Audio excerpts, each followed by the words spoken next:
Guys, welcome again to my YouTube channel, and for today's video, i-share ko sa inyo kung paano magbayad ng loan sa Shopee is loan via 7-Eleven. Paano nga ba magbayad ng Shopee is loan via 7-Eleven? Una, syempre i-open nyo lang ang inyong Shopee application. Then, i-click lang natin itong Me. Ayan. Then, kung nakikita nyo, nandito na tayo sa aking pinaka-dashboard ng Shopee.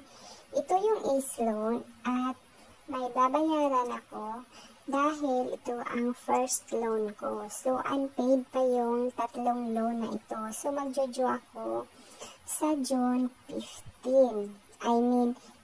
So, magbabayad ako ng isang buwan. So, yung check ang babayaran ko. So, yung magjo-due sa July and August is hindi ko pa babayaran yan. I-check mo lang yan.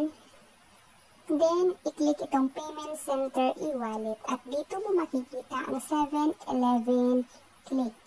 Ayan, i-click mo lang yan. Then, i-click ang Pay. Pagkatapos yan,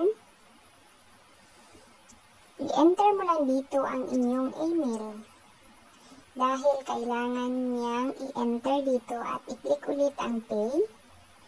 Then, as you can see, ito yung babayaran natin. Then, i-screenshot mo lang to guys. Para ito yung ipapakita niyo doon sa cashier ng 7-Eleven. So, ganun lang siya kasimple guys. So, pwede na kayo magbayad any 7-Eleven na malapit sa inyong lugar.